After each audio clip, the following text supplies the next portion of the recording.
Bueno, el audio responde a la clase que debíamos tener respecto de la pedagogía del oprimido. Voy a trabajar con un texto que ya vimos en el primer cuatrimestre, que es el de, el capítulo es Educación y Concienciación. Habíamos visto algunas páginas sueltas y el libro es Educación como práctica de la libertad. Nosotros habíamos visto la parte en la que él hablaba del método. En realidad era un método para la alfabetización, pero es un método que, bueno, si lo pensamos adaptándolo, haciendo una adecuación, es decir, la intención de esto es entender la lógica desde la cual él cambia los roles del docente y del alumno para tratar de hacer un vínculo de enseñanza que sea contrario a la opresión, ¿no? Y que además de ser contrario a la opresión genere una actitud crítica y problematizadora de la realidad en la que están insertos los alumnos. Obviamente, ¿no? La pedagogía liberadora tiene este nombre porque el eje central de Paulo Freire es la liberación, es decir, es la creación de una nueva realidad social en base a lo que él creía que era el instrumento más importante y poderoso, que era la enseñanza, la educación. Entonces tenía que ser una educación que reacomodara el vínculo pedagógico para hacer que éste deje de ser opresivo y terminara generando una reproducción, ¿no? Dentro de toda la línea de lo que es la pedagogía crítica, donde, bueno, podríamos ubicar otros filósofos, ¿no? Como Althusser, Gramsci. Ellos plantean a la educación en un lugar en el cual, lejos de generar un ascenso social o una mayor justicia o un cambio a nivel de la sociedad, en cuanto a lo que hace al funcionamiento de el lugar de la hegemonía y el lugar del oprimido, el lugar del que está marginado o el pobre, siempre lo ocupa el mismo sector social. Entonces, estas teorías son las teorías crítico-reproductivistas, y críticos porque lo que hacen es un cuestionamiento del funcionamiento de la sociedad, y reproductivistas porque dice que la sociedad tiene resortes que lo que hacen es reproducir el estado de cosas. Entonces educa para mantener todo como está. Freire se alinea en esto, pero él lo que cree es que en realidad la educación puede, es decir, el otro costado de la educación es el costado liberador o el costado cuestionador, es decir, entrega instrumentos al sujeto que le permiten no solo tomar conciencia de lo que no funciona, sino además ser creativo y generar una nueva forma de funcionamiento social. Y a eso es a lo que apunta Freire, si quiere tomar la llave pedagógica, digamos, como para generar un cambio. En este objetivo que él se plantea, podríamos decir, tres momentos. Un momento en el cual las personas están inmersas en lo que él llama la conciencia opresora. La conciencia opresora es una conciencia que funciona en el plano de lo obvio, ¿no? En el plano de lo naturalizado, de lo que nosotros mismos justificamos. Y en este accionar inconsciente o aconsciente, podríamos decir, la conciencia opresora la tienen tanto los opresores, que son los que de alguna manera se benefician con este vínculo, como el oprimido. Entonces el oprimido justifica o digamos le da legitimidad al lugar en el que él se encuentra. Entonces justamente uno de los primeros elementos que va a tener que trabajar Freire es la toma de conciencia o la problematización de esa situación, dejar de justificarla y empezar a preguntarse por eso. Entonces, cuando las personas todavía están en ese estado, ¿sí? En ese estado en el cual no se dan cuenta, no toman conciencia de la situación de opresión, él lo llama estado de inmersión. La siguiente fase sería la fase en la cual las personas empiezan a dudar, empiezan a cuestionar, empiezan a preguntarse por las causas de esa situación. Entonces él lo llama estado de emersión. Es cuando la conciencia crítica se empieza a instalar y las personas se empiezan a volver activas, dejan de ser pasivas y se convierten en sujetos activos. Es decir, hay una conjunción entre acción y reflexión. Se reflexiona sobre la situación, pero además hay una acción de búsqueda, de cuestionamiento del status quo, podríamos decir. Y el estado siguiente debería ser verdaderamente el de la revolución, es decir, el del cambio social, ya acá las personas están totalmente conscientes de cómo funcionan, de cuáles son los resortes que la sociedad tiene para generar lo que genera, y entonces lo que tiene que es hacer una inmersión, lo que hacen es una inmersión, pero crítica en la sociedad. Y tienen que hacer una praxis nueva, es decir, generar una nueva manera de vincularse o de crear la sociedad. Generalmente el obstáculo que hay frente a esto es un cierto funcionamiento casi mecánico, podríamos decir, donde la libertad del oprimido es llegar a convertirse en opresor. Entonces la aspiración que tiene es estudiar, prepararse, formarse para salir de ese lugar de opresión y convertirse en opresor. Entonces esa es una lógica que ya se comprende y que ya se puede predecir, y que si uno empieza a encontrar cuáles son los resortes que la sociedad ofrece, a veces no lo ofrece, uno los toma, ¿no?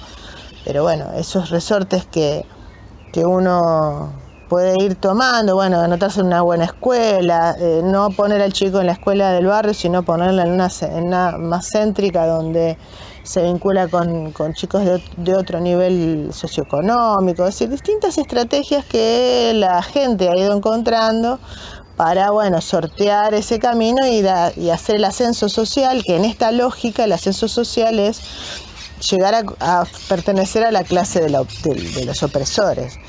Esto, bueno, es algo que se justifica y se legitima, y que todos, de hecho, sin darnos cuenta, muchas veces lo hacemos. Entonces, esta lógica que hace predecible de alguna manera la sociedad, por más que sea negativa, puede convertirse en el obstáculo, porque bueno, uno empieza a liberarse y después se encuentra que puede zafar, por decirlo así, y se convierte en opresor.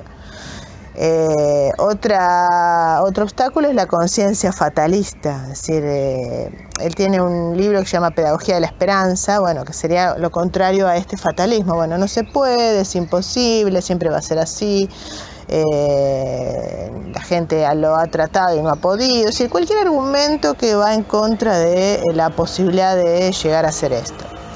Y básicamente, bueno, es un concepto que es de Erich Fromm. Él escribe un libro que se llama El miedo a la libertad.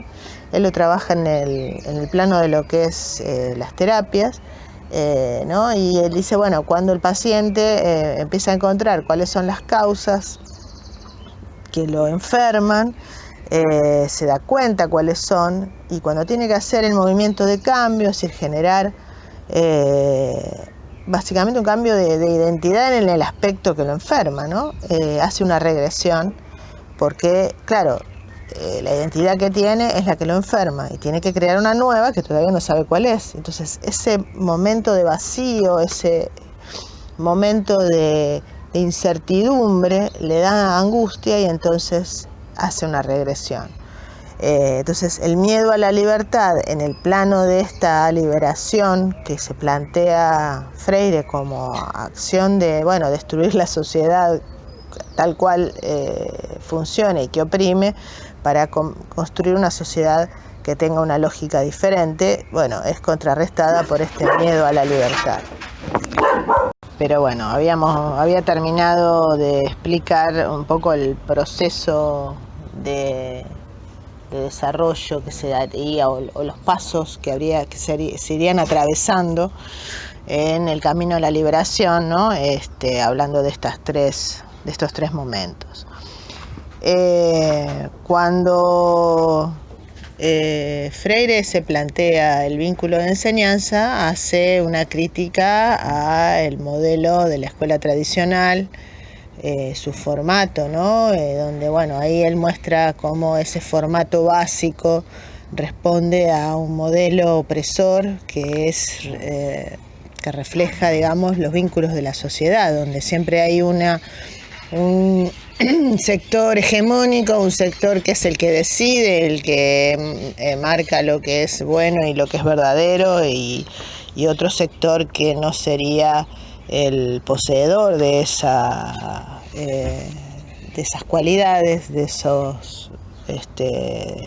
esas verdades o de ese conocimiento, y todo lo que ese sector produce queda excluido o directamente se toma como inexistente, se niega su existencia o se hace de cuenta como que ese conocimiento o esos valores o esas prácticas no existen o son de una calidad que son despreciables, podríamos decir. Si bien, bueno, como decía recién, la crítica va dirigida a la escuela tradicional, hay muchas de las cosas que él dice. Yo hice un cuadro comparativo donde hay palabras clave, ¿no?, en las que me voy a basar para hacer la comparación. Las saqué del texto de Pedagogía del Oprimido, y muchas de las cosas que dice o el tipo de vínculo que él está planteando son tranquilamente adaptables o adecuados para una pedagogía tecnicista. Él denomina la enseñanza tradicional educación bancaria, en este sentido de una educación que toma al otro como depósito, en el cual hay que colocar una verdad o un conocimiento que ha elegido alguien por él. Entonces ubica al otro en un lugar totalmente pasivo y receptivo en esa decisión. Bueno, si pensamos en el tecnicismo, también es pasivo incluso el docente, que ni él siquiera toma decisiones sobre qué es lo que se debería enseñar, ¿no es cierto? Bueno, ni el docente, ni tampoco el alumno, por supuesto, que sería el último eslabón. Pero bueno, en la educación bancaria, en la educación tradicional, el docente sí toma decisiones, y es él el que decide, y él en realidad pertenecería al sector de los opresores, que son los que plantean las reglas del juego y deciden qué es lo que sirve y de lo que no. Entonces, la educación bancaria parte de una idea de cultura, que es una cultura hegemónica, como decía recién, y esa cultura hegemónica lo que establece ciertos valores, ciertos saberes y ciertas producciones de conocimiento que son las válidas y las verdaderas, y el resto son descartadas y ni siquiera son consideradas como para ser analizadas desde el punto de vista de su efectividad, de su coherencia, o directamente son negadas, ¿no es cierto? Entonces, la idea de cultura es una cultura que divide, sería como la división que hace Sarmiento entre civilización y barbarie, ¿no? Es una cultura que se apoya en la producción académica, en el saber teórico, y que descarta todo lo que tiene que ver con el saber práctico, el saber cotidiano, que el saber práctico Es decir, como un conocimiento que tiene efectos, que es efectivo, que la gente utiliza y resuelve y vive su vida gracias a ese conocimiento. O sea, no estamos hablando de solamente de ciertas prácticas culturales, es decir, considera poesía solamente a un recorte de producciones poéticas y descarta otros. Entonces, este recorte que es considerado cultura es el que se va a incluir en el diseño curricular y el resto no. Por eso Freire dice que el currículum que se hace para que no sea opresor, para que apunte a la liberación, debe recuperar estos saberes. Entonces, a diferencia de la pedagogía bancaria, la liberadora o la problematizadora, como él la llama, sería un currículum o una enseñanza que se basa en un currículum que se construye con el alumno y no para el alumno. Volviendo a la definición de cultura, cultura para... Bueno, en el texto que yo les nombraba, el de educación y concienciación, educación como práctica de la libertad, hay varias referencias a lo que considera cultura y bueno, también hay varias referencias a la metodología de enseñanza, ¿no? Y ahí hace una definición, o sea, toda una descripción, ¿no?, de lo que es cultura desde la pedagogía liberadora o problematizadora. Entonces dice que esta concepción de cultura es desde el punto de vista antropológico, ¿no? Y entonces va a tomar al hombre en su actividad, es decir, al hombre en y con su realidad. Entonces, si el conocimiento o lo que produce en esa realidad y tiene sentido para él y le permite vivir y resolver, esa producción de instrumentos, de conocimientos o de poesía o de literatura o lo que sea, también es no solo que es cultura eso, sino que debería ser introducida o ser puesta, se le debería dar un lugar a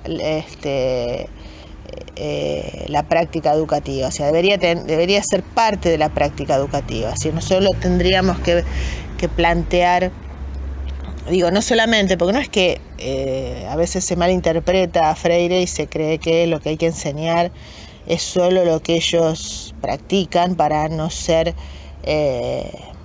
digamos, no violar su cultura y ser inculcadores. Bueno, para no ser inculcadores lo que hay que hacer es ofrecerla como otra posibilidad dentro, o sea, ampliando la experiencia y el conocimiento del alumno, ofrecer el conocimiento que el docente posee por su trayectoria académica como otro conocimiento más, en la cual el alumno va a comprobar o va a evaluar o va a analizar críticamente su validez, su efectividad, si los argumentos que plantea son, bueno, acá tengo el perro que me dicta un poco cada tanto algo de Freire.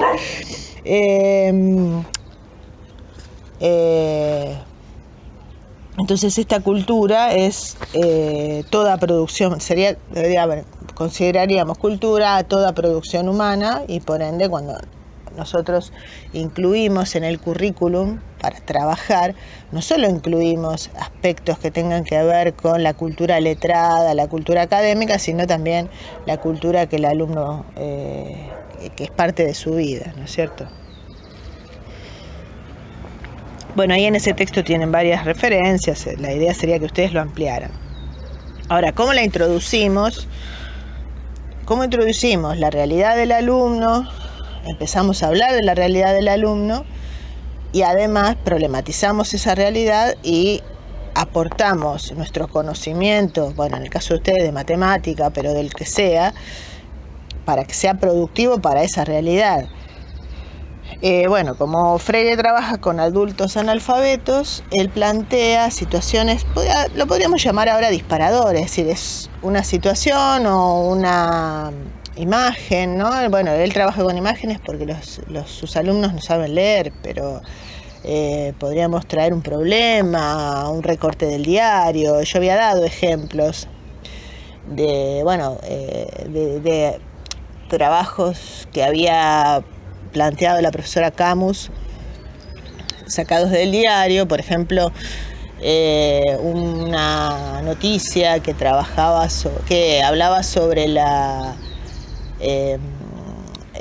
¿cómo es? El show de Los Redondos, creo que fue el año pasado, donde se armó un lío bárbaro, hubo muertos, bueno, y se hizo toda una bomba con eso respecto de que los Redondos como que habían sobrevendido entradas. El titular decía algo así, que habían vendido demasiadas entradas, había hacinamiento y por eso la gente se había lastimado y había habido muertes. Entonces ella lo plantea y dice, bueno, ¿cómo podemos probar si esto es cierto, ¿no? Y lo convierte en un problema matemático y utilizan lo que saben sobre matemática, no sé, área, proporcionalidad en relación a la cantidad de personas por metro cuadrado. Bueno, ustedes sabrán que son los de matemáticas, cómo se puede resolver, cómo se puede hacer de esa nota un problema matemático para comprobar si el titular era cierto o era tendencioso, ¿no?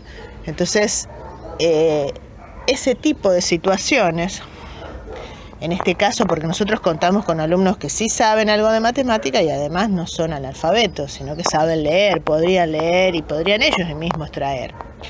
Esto va a depender de en qué etapa está el alumno. Si el alumno todavía no tomó conciencia de que los diarios pueden ser tendenciosos en el manejo de la información, que ellos creen que si está ahí, si está la foto, si está la imagen, es verdad.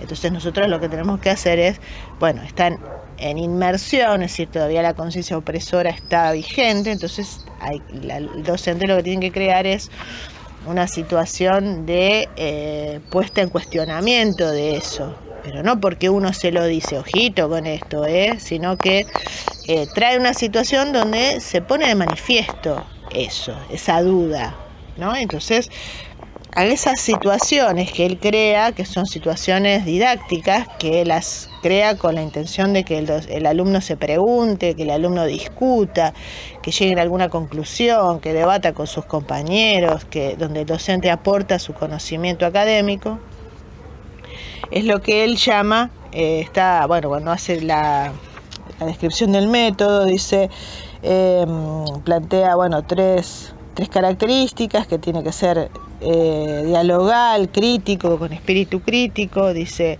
que hay que hacer una modificación del programa educacional. En realidad el programa que sería el diseño curricular nuestro, no tiene conflicto en cuanto a que prohíbe o sesga el conocimiento del alumno, sino que ha hecho una elección, que es una elección que se ha hecho consensuada respecto de la valorización de ciertos conocimientos que se consideran básicos, por eso es los contenidos básicos comunes, que cada provincia elabora con eso su currículum y después cada institución, tomando eso como básico, puede trabajarlo atravesándolo con la realidad social del alumno, con situaciones problemáticas, con proyectos particulares e institucionales, es decir, da amplia libertad de trabajo. Es decir, eso se tiene que dar, el alumno tiene que aprender, pero hay maneras, hay formas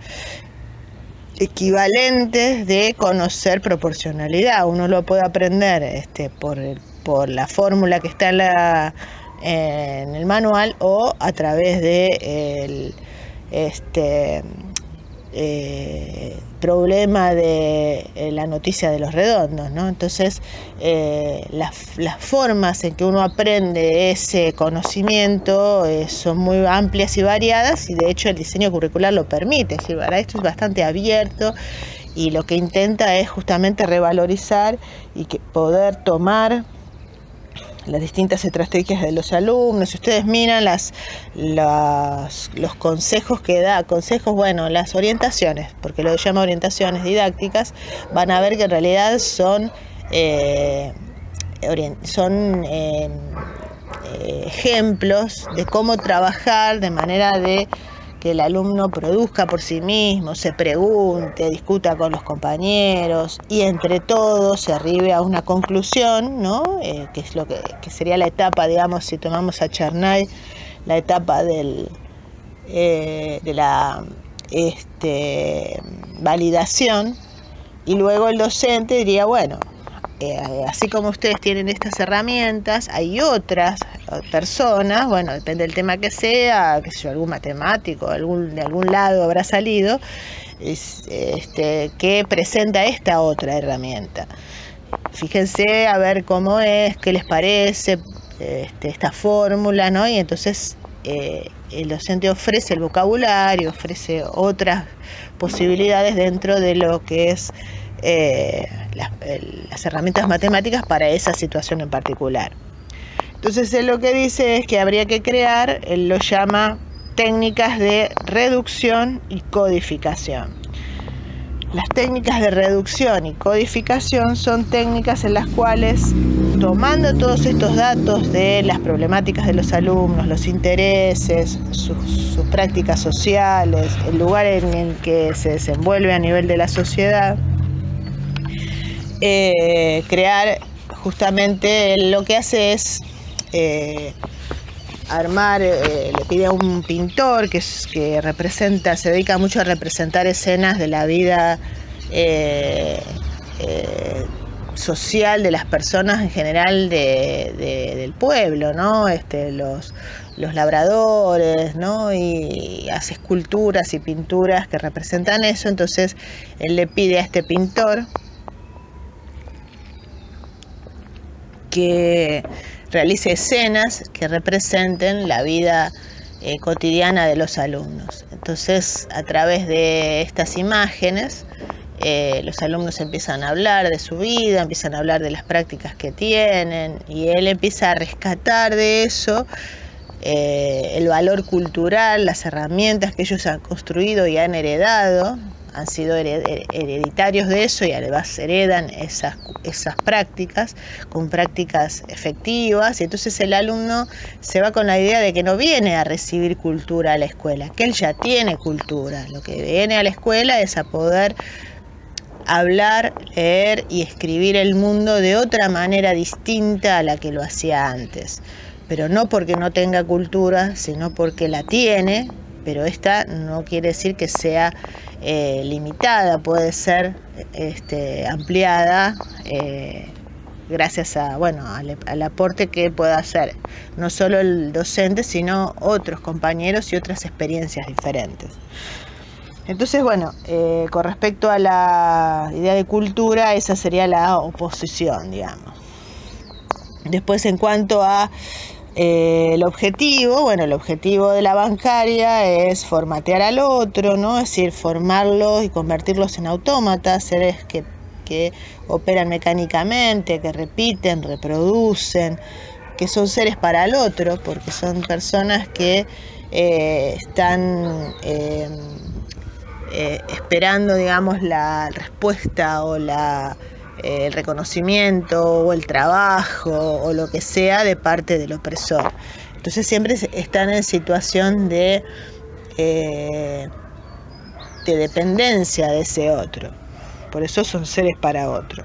En cambio, en la liberadora o la problematizadora, lo que busca es liberar, crear seres para sí, lograr que quieran ser más. Ser más porque quieren pensar de otra forma, porque quieren ampliar su conocimiento, porque quieren modificar esa realidad, porque reconocen su conocimiento como un conocimiento que es parte de la cultura. Entonces, esto reeditaría o restablecería la intersubjetividad, porque si pensamos en términos didácticos, lo que Freire plantea es un nuevo tipo de contrato didáctico, donde no es el docente el que viene a decir la verdadera palabra al alumno como si fuera una especie de sacerdote, sino que viene a construir con el otro, ¿no? Entonces el saber que tiene el alumno no es el que tiene el docente, Y entonces el docente puede aprender del alumno tanto como el alumno del docente. Este cambio de vínculo, esta problematización y este intento de modificación de la realidad social es la que lo va a llevar a la emersión, que es lo que busca la pedagogía problematizadora, bueno, y a la creación de una realidad más justa, ¿no? La metodología, bueno, algo ya dije respecto de la metodología liberadora. La metodología de la educación bancaria es básicamente la narrativa, es decir, explicar, ¿no? Bueno, no estaría bueno que yo haga este audio, porque entonces ahí yo soy opresora y Rancière decía que el maestro explicador es un maestro atontador, porque no deja que el otro se pregunte, tenga su propia voz, tenga su propio posicionamiento frente a un texto, frente a una situación, porque lo único que quiere es escuchar la versión válida que da el maestro, reproducirla y así aprobar, ¿no? Entonces el maestro explicador es un maestro atontador, así que bueno, yo soy un docente atontador en este momento. Bueno, entonces como decía, la narrativa, la explicación, el dar metodologías para que el alumno reproduzca, ¿no? Y la metodología de la liberadora es, bueno, como decíamos recién, el diálogo. La investigación sería como la forma ideal, porque en la investigación hay algo que hay que descubrir, que no lo sabe ni el docente ni el alumno. Entonces, el docente ofrece su conocimiento académico de los recorridos que él ha hecho y los alumnos desde sus experiencias, que pueden ser muy valiosas y útiles a la hora de investigar eso que todavía se desconoce.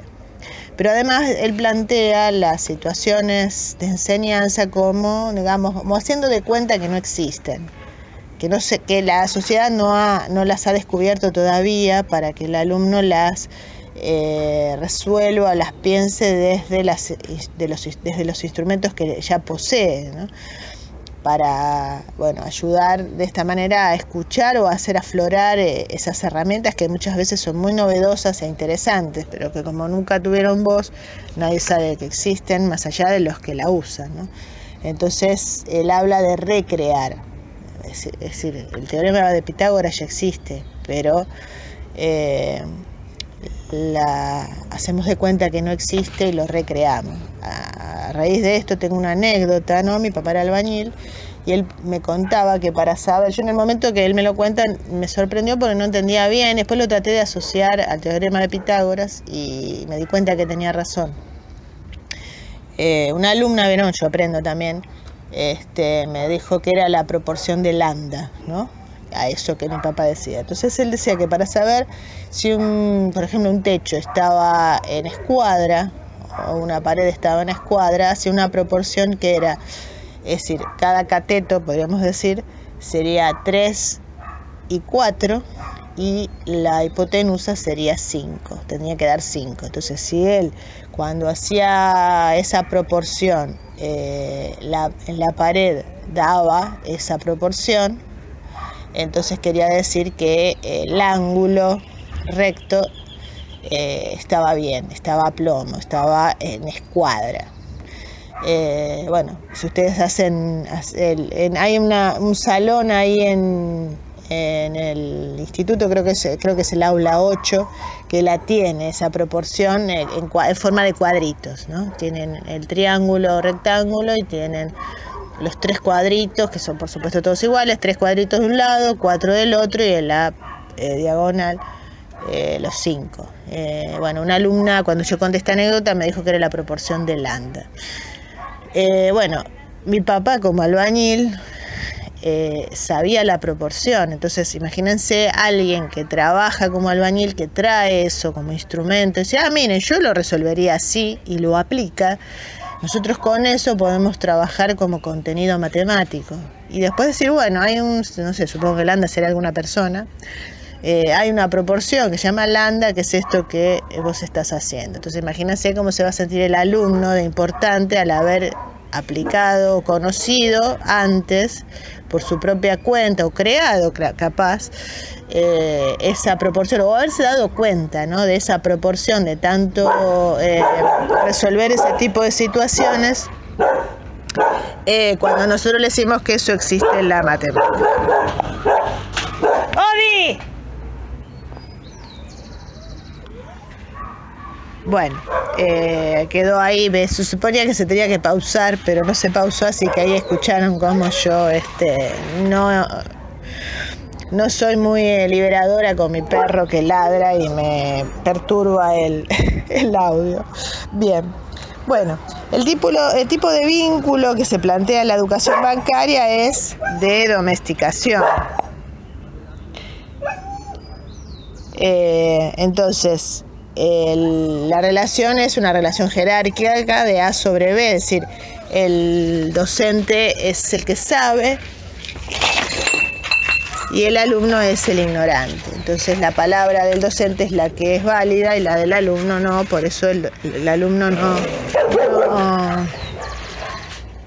opina, no puede juzgar la validez de un conocimiento. Eso solo está habilitado el docente. Y en cambio la relación de el vínculo de enseñanza liberador es más homogéneo, es decir, es más tiene el mismo valor, por eso se da A más B, es decir, es un vínculo donde se intercambian conocimientos, donde se trabaja resolviendo de manera conjunta. Los saberes son distintos, pero se conectan por el diálogo. Entonces,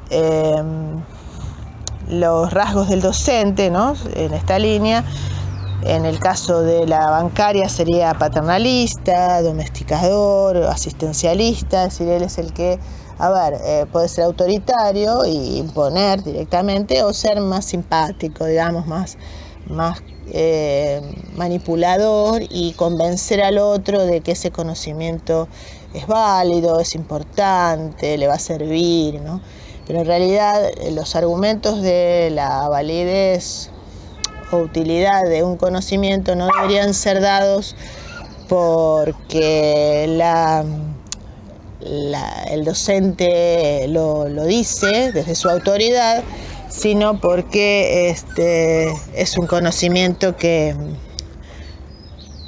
se justifica por la propia comprobación. Entonces hay que hacer todo un trabajo de génesis de situaciones en las cuales los alumnos en conjunto vuelven a comprobar la validez de ese conocimiento. Entonces ahí se considera que está comprobado, no porque la autoridad del maestro lo enuncie de esa forma. Entonces, el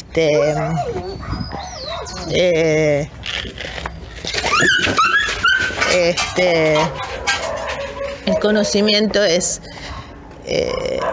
comprobado entre todos y entonces es aceptado o tomado porque lo justifica, en el caso de la matemática, la propia matemática, ¿no? En el caso de la ciencia, bueno, la propia comprobación que el alumno ha vuelto a hacer, por eso habla de recrear. Y en el caso del docente problematizador, se apoya en el poder creador, en la capacidad de pensar, en la capacidad de crear del alumno, no solo para resolver las situaciones, sino porque puede validar, puede justificar, es decir, un sujeto activo y pensante que puede, junto con otros, encontrar vías de resolución básicamente lo que quiere es crear una nueva realidad, ¿no? Entonces se apoya en ese poder creador. En el caso de la educación bancaria, los rasgos del alumno son de un ser autómata, inauténtico, es un ser para otro, esto ya lo había dicho, Y en el caso de los alumnos de la pedagogía liberadora sería un sujeto activo, auténtico, un ser para sí, ¿no? Es decir, para sí porque hace uso de una herramienta cognitiva que sabe para qué le sirve, a dónde aplicarla, cómo se justifica. Él la utiliza no solo para la escuela, sino que la utiliza para la vida. Entonces, por eso es para sí. En cuanto al conocimiento, el conocimiento que transmite la educación bancaria es un saber estático, un saber, él lo llama necrofílico, ¿no? Por este grado de estaticidad, o sea, está encapsulado, no se sabe de dónde sale, por qué resuelve, si esa es la única versión, si no hay otras versiones. No ayuda a explicar las causas de la realidad, sino que la mistifica. Entonces, una alumna decía, el alumno sabe las herramientas matemáticas y no las puede utilizar para, analizar si un descuento es sincero o es mentiroso, o está tergiversada la forma en que aparece la oferta para que nos haga creer que, son 2 al precio de 1, siendo que, tiene un montón de instrumentos matemáticos que aprendió en la escuela y no puede resolver si el supermercado realmente le está haciendo 2 por 1 o le aumentó tanto el precio que en realidad le está vendiendo los 2 al precio normal. Entonces, ese es un saber necrofílico, es un saber que no le sirve para nada. ¿Para qué lo quiere? Si no puede ni siquiera resolver en su vida cotidiana esa situación tan básica. Y por eso mismo dice, forma hombres impotentes, porque no pueden salir de ese círculo de dependencia y de oscurantismo, si se quiere, ¿no? Él habla mucho del pensamiento mágico. Y obviamente no ayuda a entender el funcionamiento de la sociedad, sino que, todo lo contrario, trata de hacer de que se reproduzca esa realidad. Entonces, el conocimiento problematizador es problematizador porque es crítico, busca criticar, es un saber a construir, reconstruye conocimientos que ya existen, pero los reconstruye porque los pone en tela de juicio nuevamente, ¿no? Desmistifica la realidad, ¿no? Muestra las razones de por qué la realidad es así. Entonces es un saber que le sirve al alumno y le permite explicar esa realidad.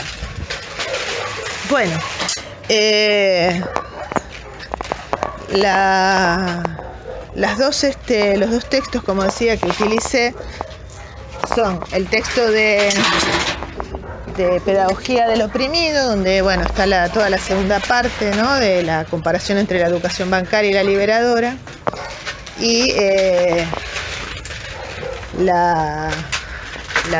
el texto que había mencionado antes, que hace más referencia a la metodología con la que trabaja Freire. Quedaría entonces algunos ejemplos. Yo tenía para mostrarles algunas producciones que tienen que ver con la etnomatemática o la etnociencia, que hace todo un trabajo de investigación y recuperación de los saberes que han construido distintos sectores sociales y que se pueden reanalizar o repensar desde la geometría clásica, desde la matemática clásica, ¿no?, recuperándolos y viendo cómo ellos calculaban, cómo ellos organizaban su geometría, que por ahí eran cosas interesantes como para imaginarse una clase que sea liberadora, en el sentido en la que más le interesa a Freire, ¿no? Porque en realidad el pensamiento crítico no es que la escuela nueva no lo busque o que la escuela de proceso no la busque, de hecho hace referencia al pensamiento crítico. Lo que pasa es que el pensamiento crítico tiene dos vertientes. La vertiente cognitiva, que es la que se preocupa más por generar habilidades para que el alumno pueda pensar por sí mismo, calcular, comparar, juzgar por sí mismo, que no necesite tanto del docente, o sea, generar la autonomía en las posibilidades de comparar, de juzgar, de resolver con lo que se tiene, con lo que se sabe, que pueda buscar y preguntarse, ¿no? Es decir, generar todas esas habilidades que apuntan a tener un posicionamiento crítico frente al conocimiento que incorpora. Es decir, pensado como habilidades. Desde el punto de vista de Freire, que él, toma toda la vertiente crítico-reproductivista y lo va a articular con la noción de ideología. Entonces, él lo que quiere es generar las habilidades, estas que mencioné recién, pero en función del análisis de la sociedad, porque lo que quiere es generar una sociedad más justa. Entonces, estas habilidades del pensamiento crítico no es solamente para el conocimiento en sí, sino para poder hacer un análisis crítico de la sociedad. Entonces, por ahí el pensamiento, las estrategias de la escuela nueva, las estrategias del modelo de proceso, apuntan más al pensamiento crítico en cuanto a habilidades cognitivas, no tan orientadas a la ideología de la sociedad, a la ideología que la sociedad reproduce, instala o inculca, ¿no? Sino más desde lo cognitivo.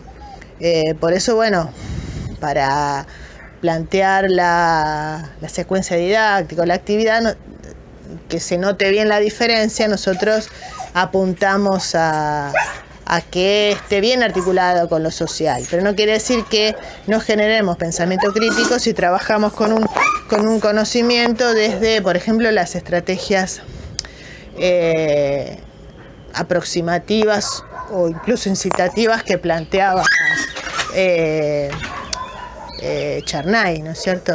Es decir, si pensamos en los estadios, ¿no? En el estadio de la inmersión crítica, el sujeto mismo se va a preguntar y va a traer problemáticas a debatir con los compañeros y con el docente. Entonces ahí probablemente la mayoría de las actividades sean de carácter incitativos, porque si estamos investigando, ninguno de nosotros, ni el docente tampoco, sabe qué va a encontrar, porque justamente estamos tratando de generar un conocimiento nuevo que no teníamos, y entonces ahí va a ser incitativo. En cambio, si estamos trabajando en la primera fase, donde tenemos que generar el pensamiento crítico, probablemente las estrategias sean mucho más incitativas, porque el docente tiene que provocar la toma de conciencia. Entonces la actitud va a ser más incisiva de parte del docente, y el alumno, en función de esa conmoción que el docente le genera, empieza a pensar y empieza a preguntarse. Pero digamos, para esta experiencia del Ateneo, lo más conveniente es que se note bien la diferencia, porque así se entiende la lógica, ¿no? Pero no es que siempre tenga que estar, es decir, conectado con lo social, porque yo no sé si absolutamente todos los conocimientos matemáticos pueden estar enlazados con situaciones de la realidad social, ¿no? Lo desconozco. Calculo que si la sociedad los creó es porque salió de alguna situación social, pero para eso es que estudian historia de la matemática y les sirve tener ese conocimiento. Pero al menos para esta experiencia, lo ideal es que esté enlazado con lo social. Bueno, cualquier pregunta, después seguimos en el Ateneo y en las clases.